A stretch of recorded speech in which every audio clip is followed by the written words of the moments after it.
دوستوں آج ایک کمپیریزن کرتے ہیں، اپنی بات سے اتفاق کریں کہ اگر ہم دو بچوں کو کسی اسکول میں بھیجیں، ہائی اسکول میں بھیج دیں یا کسی پرائمری اسکول میں بھیج دیں، جس میں ایک شہر کا بچہ ہو ایک گاؤں کا بچہ ہو، جب یہ دونوں اسکول میں جائیں گے نا تو گاؤں والا بچہ شہر والے بچوں سے اس طرح شرمائے گا جیسے وہ نئی نویلی دلہن شرماتی ہے۔ اس کی وجہ کیا ہوتی ہے؟ اس کی وجہ وہی گراؤنڈ ہے۔ بیچارہ جو گاؤں والا بچہ ایک چھوٹے سے گراؤنڈ میں ایک چھوٹے سے محلے میں ساری عمر گزار دیتا ہے، نہ اسے مارکیٹوں کا پتہ ہوتا ہے، نہ اسے لوگوں کا پتہ ہوتا ہے، نہ اچھی سوسائٹی کا پتہ ہے، نہ پڑھے لکھے لوگوں سے اس کا واسطہ رہتا ہے، نہ اس کا نہ اس کے ماں باپ کا۔ یہ ایک فیکٹ ہے۔ گاؤں والے لوگ مجھے معاف کریں، میں یہ غلط بات نہیں کہہ رہا، وہ بچہ ساری عمر شرماتے شرماتے اس کی عمر گزر جائے گی، بھلے وہ یونیورسٹی میں بھی چلے جائے وہاں پر بھی وہ شرماتا رہے گا، کیونکہ اس کی بیس جو ہے نا ایک چھوٹے گراؤنڈ میں بنی ہے۔ آپ جو مرضی کریں وہ اس میں وہ کانفیڈنس آ ہی نہیں سکتا جو ایک شہر کے بچے میں ہوتا ہے۔ اور یہ بھی یاد رکھ لیں کہ گاؤں والا بچہ شہر والے بچے سے ایک خاص قسم کی نفرت رکھتا ہے، اسے وہ نفرت سکھائی جاتی ہے گاؤں کی سطح پر۔ شہر والے ایسے ہوتے ہیں، شہر والے ویسے ہوتے ہیں، وہ ادا نہیں کرتے، وہ اپنا فلانے ہوتے گندے ہوتے، یعنی جس جگہ پر رہتے ہیں، بھلے ہم غار میں رہتے ہیں تو ہمیں اپنے غار سے محبت ہو جاتی ہے، ہم جنگل میں رہتے ہیں تو ہمیں اپنے جنگل سے محبت ہو جاتی ہے۔ تو میں یہ کہا کرتا ہوں کہ آپ اپنے بچوں کو کیوں ساری دنیا سے پیچھے رکھتے ہیں؟ کیوں ہم ان کو برابری کے حقوق نہیں دیتے؟ کیوں آپ ان کو شہر میں لے کر نہیں جاتے؟ کیوں آپ کو اپنے 2 ایکڑ کی زمین سے محبت ہو جاتی ہے؟ کیوں آپ اسے بیچ کر شہر میں نہیں لے کر جاتے؟ کیا آپ کے بچے بھی وہاں پر، یہ آپ مانتے ہیں، یہ آپ بھی مانتے ہیں کہ گاؤں والے جو بچے ہوتے ہیں شہر والے بچوں کو مقابلہ نہیں کر سکتے؟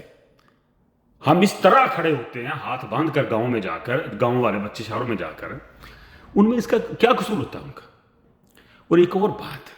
جو گاؤں میں رہنے والے ماں باپ ہوتے ہیں نا، وہ بڑے سخت گیر ہوتے ہیں، وہ اپنے بچوں کو ڈنڈوں سے مارتے ہیں، چھمکوں سے مارتے ہیں، ٹھیک ہے نا؟ یہ وہ لوگ ہوتے ہیں جو بچوں کو مطلب مسیطے چھڑ کے آنے کہتے ہڈیاں تے مطلب ساڑیاں تو ماس تے ہڈا، اس قسم کے لوگ ہوتے ہیں، کیونکہ نہ ان کی 2-3 نسلوں سے شعور نہیں آیا ہوتا ان میں۔ ایک خاص قسم کی کولو کے بیل میں وہ گھوم رہے ہوتے ہیں بس، اور وہی زمین والی تے دانے کڑولے پار لے تے کھا لے تے پھر زمین والی تے اتنے مطلب چھٹیاں لے آنیاں تے سٹ لیاں تے کھا لیاں تے ٹک لیاں تے بس آئے گا۔ نہ کوئی تعلیم کا مقابلہ، نہ کوئی ٹیلنٹ کا مقابلہ، نہ کوئی اور چیز، کچھ بھی نہیں، بس آکڑاں بھریاں ہوئی، ٹھیک ہے نا؟ آکڑاں شہروں کے خلاف آکڑاں، اور شاید سے اور عورتوں کو بیاہ کر لے آنا، ان کو بھی اپنے جیسا ہی بنانے کی کوشش کرنا، اگر وہ آپ کے جیسے نہیں بنتی تو اس کو کہنا کہ تھا نخرا ہی پڑا، یہ تو ساڑھے رہنا نہیں تھا بھائی، اس کی تربیت ہی شہر میں ہوئی، ٹھیک ہے نا؟ اگر میں بار بار یہ اپنی ویڈیو پہلے بھی بنا چکا ہوں کہ اگر آپ ان بستیوں سے جا سکتے ہیں،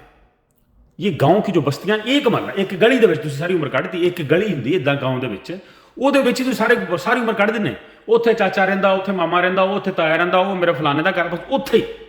اوتھے چھٹیاں ہر ویلے سٹ لینی، اوتھے کنک وڈ لینی، اوتھے سارا کچھ کر کرا کے کھا پی کے اوتھے پی جانا، اوتھے ساری شادی اسے گلی چ ٹینٹ لا کے۔ تو میرا یہ ماننا ہے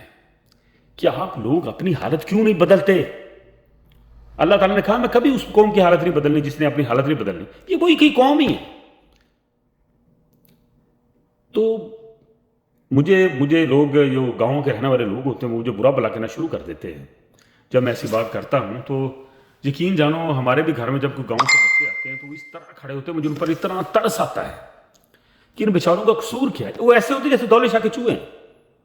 حالانکہ ہمارے بچوں کو کچھ سرخاب کے پڑھنے لگے، بس وہ شہر میں رہتے ہیں، اسکولوں میں جاتے ہیں، مارکیٹوں میں ادھر ادھر پھرتے ہیں، مختلف سوسائٹیوں سے لوگ آ کر پڑھتے ہیں، بچوں سے سیکھتے ہیں تو تھوڑے سے بہتر ہو جاتے ہیں۔ یہ نہیں بھی چاچے دا تائے دا مامے فلانے دا منڈا تو وہی ٹاٹ تو وہی سارا کچھ تو تھی۔ خدا کا واسطہ ہے دوستو، اپنے آپ کو بدل لو، اپنے وہ دانے والے پڑوڑے جو باہر آؤ، اپنے 2-3 ایکڑوں سے باہر آؤ، خود کو زمانے کے ساتھ چلانے کی کوشش کرو۔ جو آپ گاؤں میں باہر شہر کی لڑکیاں بیاہ کر لاتے ہیں وہ بھی آپ کے ساتھ رہ کر ویسے ہی بن جاتے ہیں، ان کے بچے بھی ویسے بن جاتے ہیں، اور وہ عورت چاہتی ہے کہ میرے بچے بھی کچھ بہتر ہو، لیکن آپ ان کو، کیونکہ آپ ہٹ دھرم ہوتے ہیں نا، ڈنڈے سوتے ہیں، تو یا تو آپ عورت کو طلاق دے دیتے ہیں یا اپنے بچوں کو اسکول سے ہٹوا کر ان کو کہتے ہیں جب تمہیں ذمہ دار شروع کر۔ تو یہ جو کمپیریزن جو میں نے کیا ہے نا، یہ آپ سب جانتے ہیں کہ میں ٹھیک ہی ہے، لیکن آپ کو اپنے چونکہ گاؤں سے محبت ہے، اسی چکا والے تسی گجر تسی جٹ تسی فلانے تسی یہ تو وہ، ہماری عمر ساری عمر سے گزر گئی، حالانکہ سب انسان ایک جیسے، اسی اپنے انہاں چیزاں دے مگر لگ کے اسی اپنے آپ کو تباہ کر لیا، ٹھیک ہے نا؟ اپنے قبیلے بنا لیے، گنڈا گردیاں شروع کر دی، اپنے بچوں کو بھی ساتھ لگا لیا، نہ انہیں وہ شعور دیا نہ انہیں وہ تعلیم دی، اسی کولو کے بیلوں کی طرح ہم ایک ہی جگہ پر گھوم رہے ہیں، اور ہمیں فخر ہے کہ ہم بڑے چوڑے کھائے ہیں، اسی فلانے ہونے، اسی کھوکھر ہونے، اسی جٹ ہونے، اسی فلانے۔ بالکل، یہ جب